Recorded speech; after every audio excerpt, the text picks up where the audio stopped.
Well, hello everyone. This is Mike Siver back with the Mike Siver Show. We've been away for a little while and we've regrouped ourselves. I have a guest tonight, Sherry Niss, and she's been on the show before. Tonight we're going to talk about no fences. And we're hoping we're going to be able to help some people out there and make some sense of what we're trying to get across. No fences, in my way of thinking, and Sherry and I have talked about this a little bit, is the fences that we build up that restrict us from growing and maturing, either intellectually, financially, business-wise, or whatever. And some things that we believe that we are taught in early childhood create values that we put on things in the rest of our life. And it might be a value of other people, might be a value of space, might be a value of education. Has several different meanings, and these things that we are not taught impact on how we build our fences as we grow. If, for example, a father or mother doesn't have a good education, and they keep saying that, I never amounted to anything because I don't have a good education. I've never amounted to much because I can't compete on a higher level academically with other people. Well, they're building a fence around themselves to restrict themselves, but their children are hearing that. So we're handing that fence onto our children. And our children may not grow up to value education. Now that can work in opposite directions too, because a young person growing up with some common sense and a little bit of foresight can see, well, my father never amounted to anything because he didn't have an education. I'm not going to be in that spot. I'm going to go better than that. Well, that's wonderful and that's great, but that doesn't happen all the time. And anytime you want to jump in there, Sherry, please feel free to jump in. Well, I was just thinking on that line too, that a lot of children, if they are willing to learn, willing to sit in the classroom, willing to do things, look at the positive of every aspect. Their parents may be at home, maybe they never got an education. Right. Sometimes they don't even want to work. They want to stay on welfare because it is a comfortable place for them to be. Yeah. But yet their children are going to school, they're getting that education, they're seeing the world around them, what is available to them. So they've pretty much kind of gone on their own. Right. Not all children are going to do that. No. Many children are just going to watch mom and dad and going to carry on forever is what mom and dad does. So. Well, this No Fences, the title came from my sister April, who started and has a No Fences program in Texas, and we're going to work on starting one up here.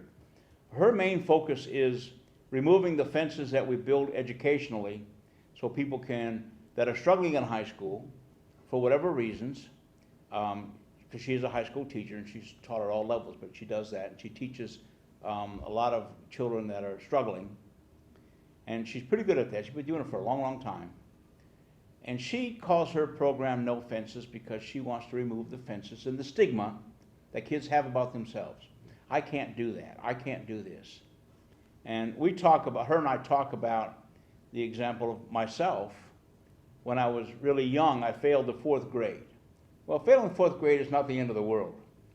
You can grow on from that, you can do well with that and move on. And I was okay with that. But what it also did that I didn't realize until later in high school, it put my sister and I in the same grade. Well, that was fun, but she is a lot smarter than I am, and always has been. And I call that my fence because all through school, from that point on, I got told, why aren't you as smart as your sister? You're not as smart as your sister. Your sister's a lot smarter than you. Mm-hmm. So I started to build this fence that I was never going to be as good as my sister. And I knew I shouldn't even try because she was going to be better than me. She was going to have a great grade. She was going to pass every test. I was going to struggle. And I created that situation that stayed with me for most of my, well, not most of it, but a lot of my adult life until I realized what I'd done. And I don't know how many other kids go through that. You know, you have siblings of the same age or in the same class. I think the percentage is pretty high. I think it is too, a lot higher. Twins. I see that. Twins in the same grade. I wonder if it's ever known, if we talk about it, or it comes out that is one twin a little smarter than the other twin, and does that held? Why can't you be as good as your brother or your sister as a twin? I think that's pretty scary when you start to think about it. And how do parents deal with that?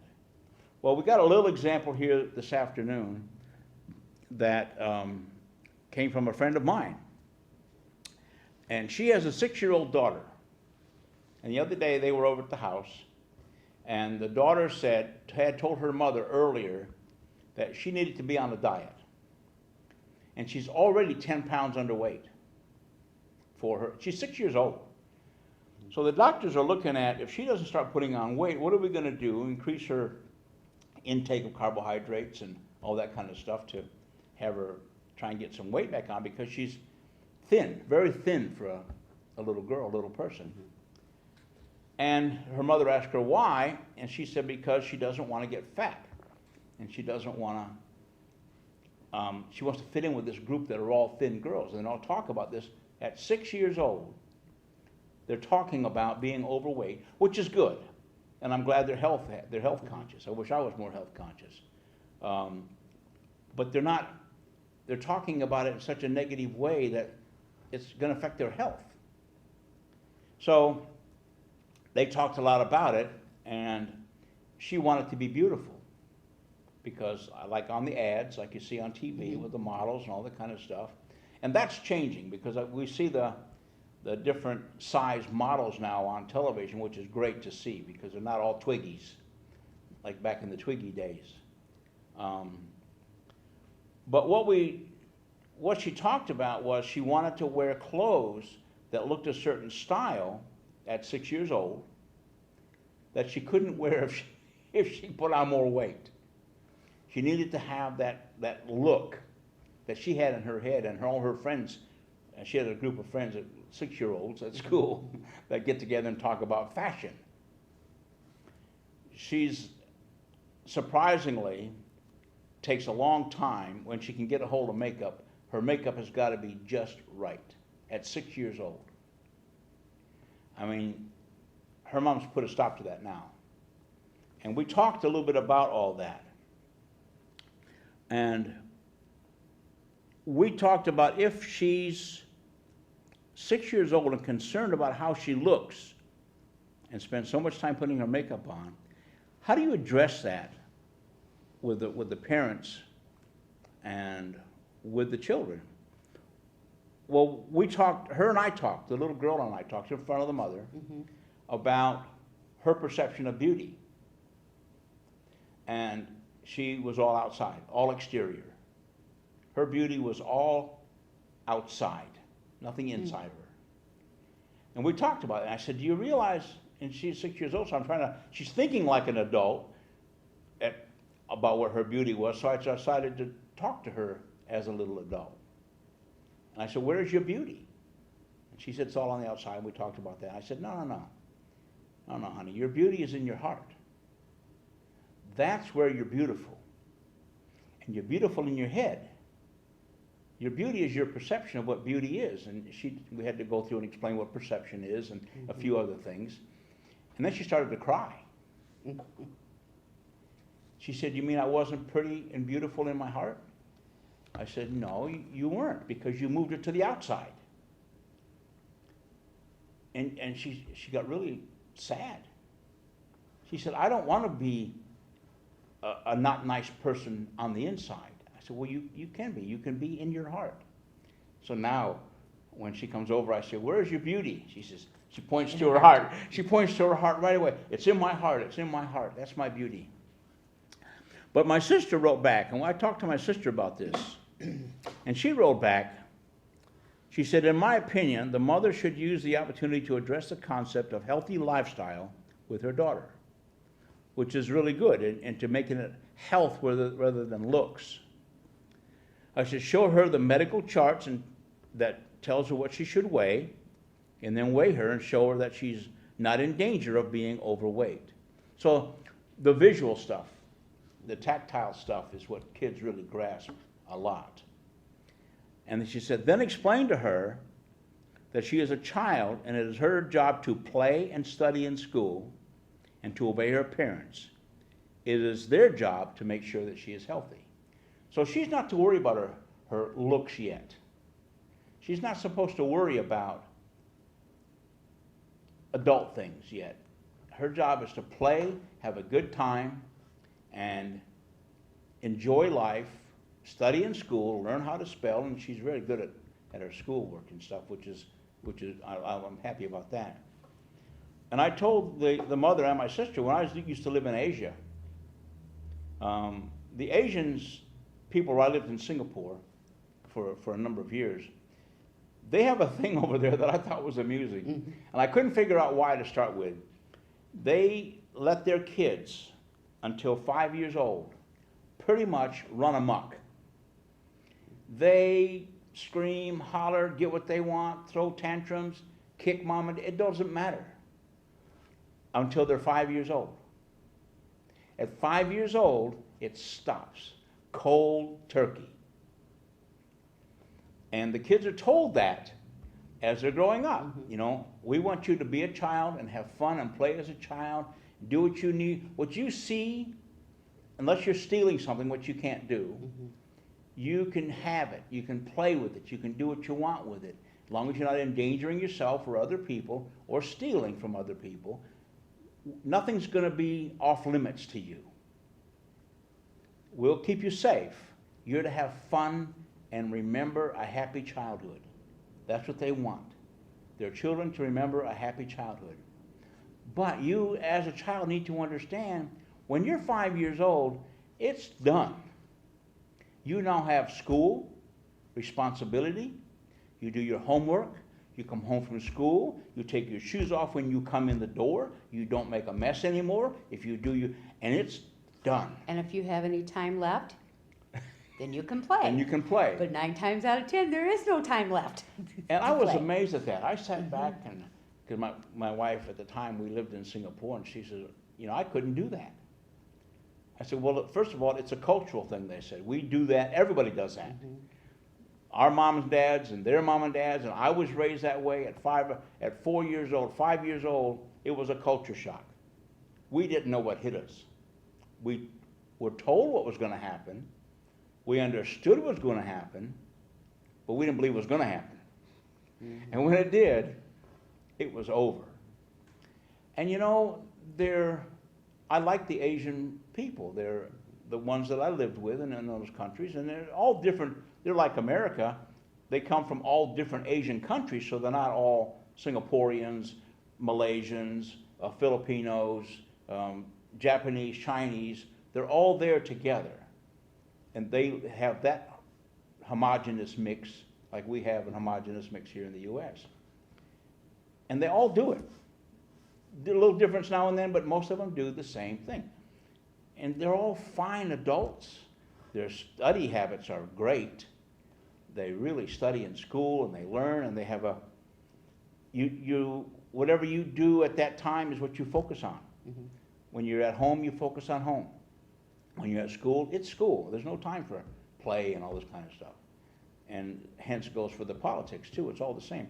But anyway, that was an example we talked about it. You know, this little girl wanting to be all glamorous, wanting to lose weight. Yeah. You know, wanting to make sure she doesn't get overweight, whatever. Well, you know, I cannot sit down and watch even an hour program without at least 3 times, if not more, seeing some beauty commercial come on. Yeah. You know, overweight, you know, you get these big people walking down the street, you know, they're talking about being overweight and, Yeah. and how unhealthy we are in the United States. Or, you know, they have these beauty commercials where people are putting on all these big nasty old eyelashes and that sort of thing. So a lot of kids, that's what they're looking at. And they see that. And you mentioned on the way up here about the stores during the holiday seasons. Mm-hmm. Selling all these makeups, and you said it, I haven't seen it because I don't look for that stuff, but They come in real big packages and they could, you know, five plus, gifts that you can get for your children, just things you'll see on the holiday. Yep, There are these big old makeup kits for little bitty kids wow. on the shelves. So we have the retailers and things, the wholesalers and the resellers making these things and putting them into the store for our young children to have too. And that's part of the problem. Because, I don't believe, and maybe it's because I'm a man, maybe it's because I'm a father, maybe because I have a daughter, and I have sons. I don't believe at 5 years old and 8 years old they should be worried about makeup. That's just my personal thing. But then my sister went on to say about the makeup, she says, regarding the makeup thing, most little girls do that, just like little boys try to shave. This is an easy conversion, a conversation with age-appropriate issues. So now we're getting back to where parents need to realize there's age appropriateness. We've talked about that in the past, about building house rules and all kinds of stuff.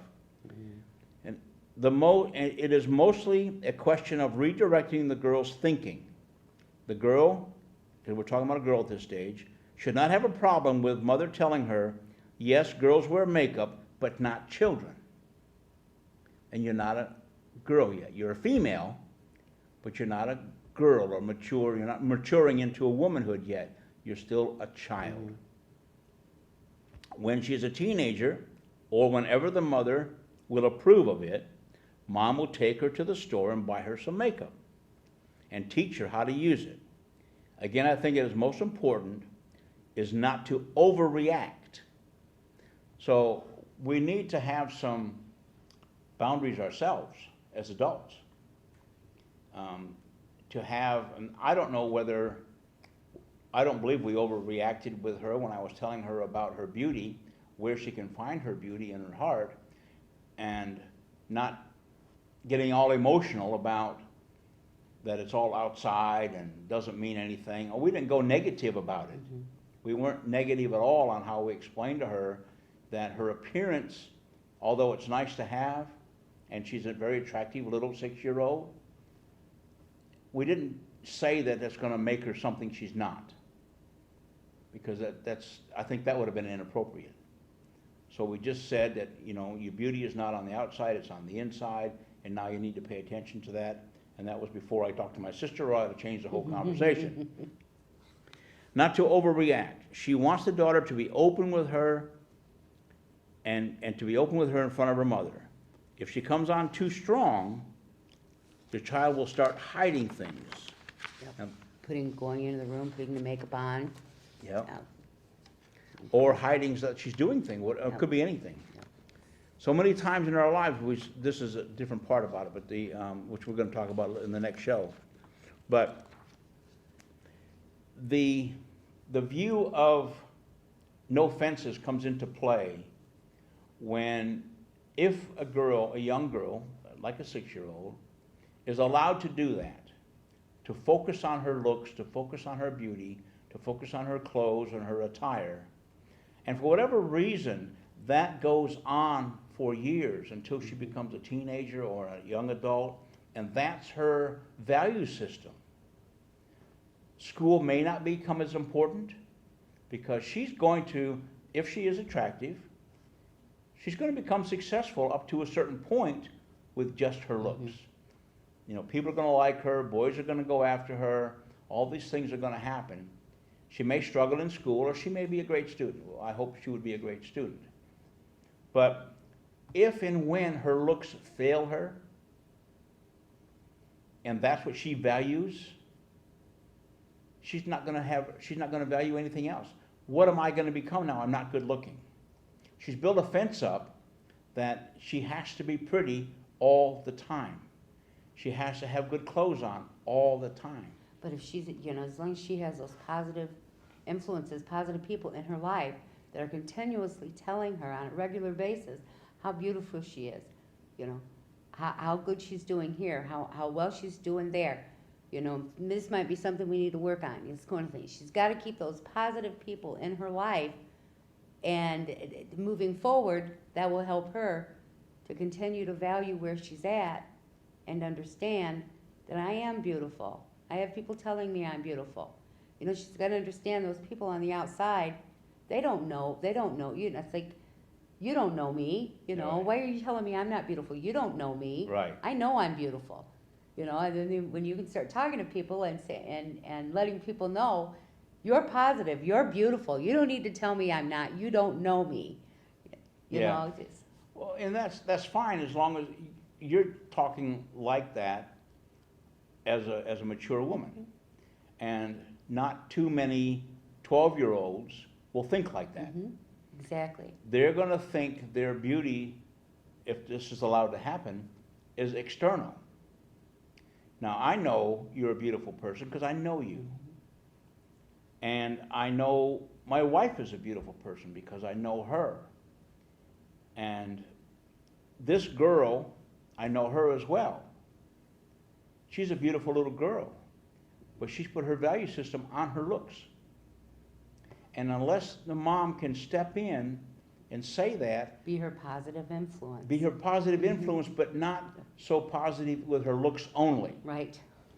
They're gonna have to take the beauty that she has, which could be in schoolwork, it could be in art and drawing, and also that's the age to start to find out their likes and dislikes in reading or drawing or physical stuff. If she wants to be a tomboy, well, this girl, I know her, doesn't want to be a tomboy. Because tomboys get dirty. Oh, if she's talking like this right now, no, I can see she doesn't, no. We've already nothing to been do- there. Yeah, nothing to do with a tomboy. We've already been there. She is not a tomboy. She likes to come work in my wood shop now and then, but there's limits what she'll do. Everything has to be sort of done for her because she doesn't want to get her hands dirty and she doesn't want to get her fingernails dirty. So we talk a little bit about that, and I make her stick her hands in the mud sometimes, and she doesn't like it, but we got to talk about fences, not putting or allowing children to put fences up around themselves. We are going to put fences up on them anyway. You can't do certain things until you're 18 years old. You can't do other certain things until you're 21 years old. Those are fences we put on them. And society puts those fences on them. But we, as individuals, put fences around ourselves so much more than we ever think about. From driving cars. I mean, I have a 42-year-old son who's getting his driver's license for the first time because he didn't think he could drive. He built a fence around himself that he didn't think he could drive. He didn't want to drive because he was afraid to drive. So what removed the fence? It got to the point where he has to do it. And he's forced to do it. And he's doing it, but we'll see how that goes in the future.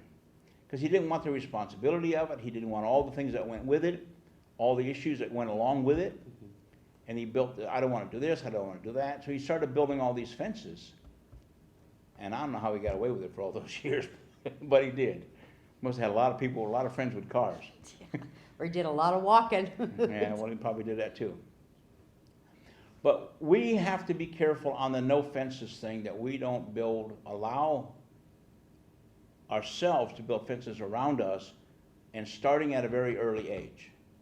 We have to be careful how we do that. Kids want to do certain things. We build fences around them to keep them safe from harm. That's one thing that we have to do, and we got to keep doing that. I don't know why this thing keeps going off, but it does. So that's my alarm there. So we're watching our time. Yep, gotta watch your time. We as adults need to build fences around children to keep them safe. I'll give you a good example. In Australia, I lived in Australia for a long time.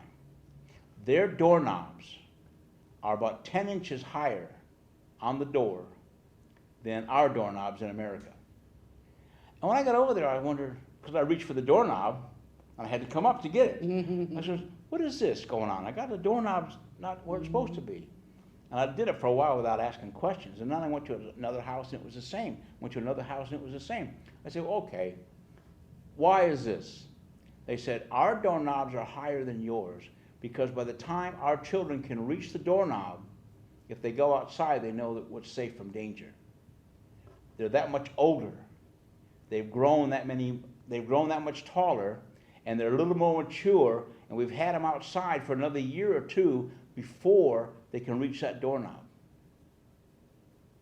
Now that's common sense. Yeah, yeah. That makes sense. So that child the wall is built around the child by us to keep them safe by putting a doorknob 8 to 10 inches higher. Adults can reach it without a problem. A young teenager can reach it. So what's the difference between having it at waist height or have it higher for an adult? And the whole thing protects the child, keeps the child safe. Why that has not come into America, I am so amazed. I know of several parents, and you read about it, the child gets out of the house, right out the front doors a lot of times, walks out into the street and gets killed, plays out in the street, or does something else and gets hurt. When if the doorknob had been 8 or 10 inches higher, that child could not have gotten out of the house. Unless you were my grandson, he'd go find a stool. Well, you can't stop creativity. They learn how to do stuff. And if they want what they want, they figure out how to get it. But that's an effort they're going to have to do. So we build fences around our children, which is great, for safety and health, and for them to grow up and live through another day, like seat belts and all this kind of stuff. But for us to let them build fences around themselves, we need to be observant. We need to pay attention to what they're doing. We need to understand what they're thinking about, and we've all been through that as kids. Some of us may not remember too far back, but most of us can remember the things our parents let us do and not let us do, and why they did it, and how we were encouraged and not encouraged. Now, in my example again about being not as good as my sister, I don't think my mom ever knew that. I don't think we went home and told my mom that, well, all the teachers keep telling me I'm not as good as my sister. And I don't believe that. I don't think she knew about that. Had she known about that, she probably would have tried to do something to stop it from happening or whatever, because my mom was a progressive mom. But also, we as children growing up will build our own fences, as I've said several times here. Shorter people don't play basketball. So what? You know, there are a lot of times the shorter people are more fit, and they could do different things. Boys don't do certain things. Girls don't do certain things. Well, within reason, yeah, but why? Who builds those fences? The kids build them themselves. And we have to figure out, watching children, what fences they're building around themselves. Like, and we got about a minute and a half here, but I'm not a big believer of putting televisions in children's rooms, in their bedrooms. I think television is an entertainment system, and it's to entertain the family. When a child is in their room, I think they should be reading, studying, playing on a game, doing a board game, something tactile, something visual, or sleeping. A lot of times the television in the room, you tell a child to go to their room for a punishment or a consequence for their action. What punishment are they getting? They're going to the room to watch the same TV they're watching out there. They're doing exactly the same thing they'd be doing in the living room, they're doing it in the bedroom. So what have you done? How have you created an environment of learning when nothing happens? Well, our time, we got 30 seconds left, Sherry. Our time is up for this show. We're going to come back with Early Childhood Part 2, and we're going to discuss this topic further. Okay. Thank you very much.